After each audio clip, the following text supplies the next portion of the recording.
Absent parents and broken families. God's heart for presence and restoration.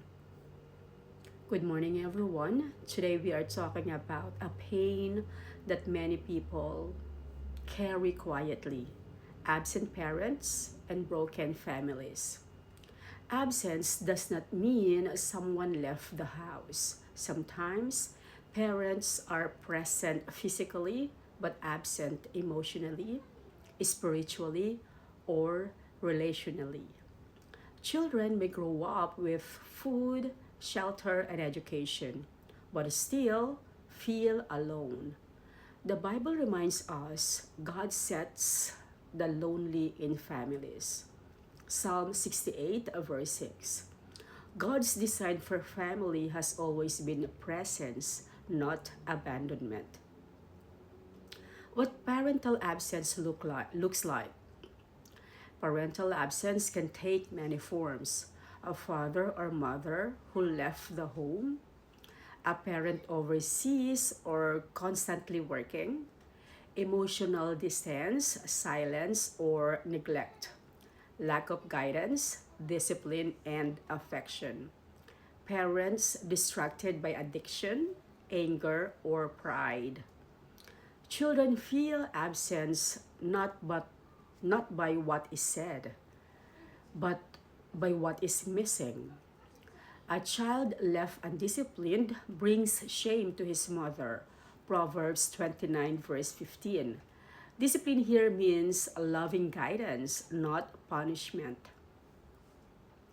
The wounds left by absence. Children with absent parents often struggle with identity, identity and self-worth, anger and rebellion, fear of abandonment, unhealthy attachment in relationships. Some grow up asking silently, "Am I not worth staying for?"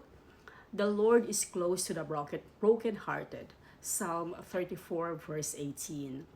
God sees wounds others overlook. How absence affects society. When children grow without guidance, values become confused. Authority is rejected. Peer influence replaces parental wisdom. This can later lead to risky behavior, addiction, crime, broken relationships. Train up a child in the way he should go. From Proverbs 22, verse 6. Training requires time, presence, and consistency. God's heart for the fatherless and motherless. The Bible speaks strongly about God's care for those without parents. A father to the fatherless, a defender of widows, is God in his holy dwelling.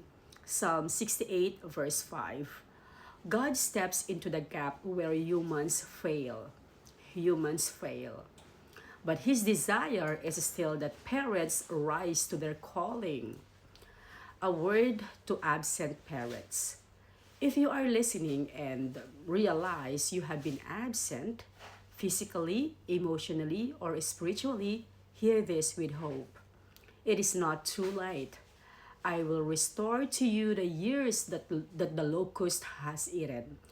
Joel 2, verse 25. Restoration begins with humility, repentance, and returning.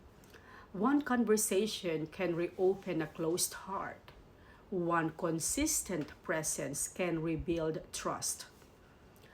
This is a word to those raised in broken families.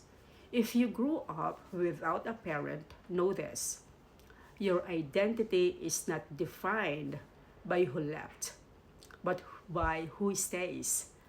Though my father and mother forsake me, the Lord will receive me. From Psalm 27, verse 10. God becomes what was missing. He heals what was broken. So this like for breaking the cycle.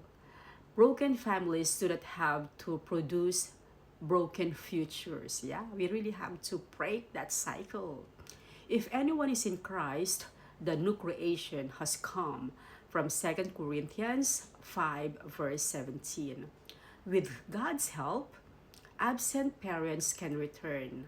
Wounded children can heal. New family patterns can begin. The cycle can stop with you. So again, the Lord watches over the foreigner and sustains the fatherless. Psalm 146, verse 9. God bless you.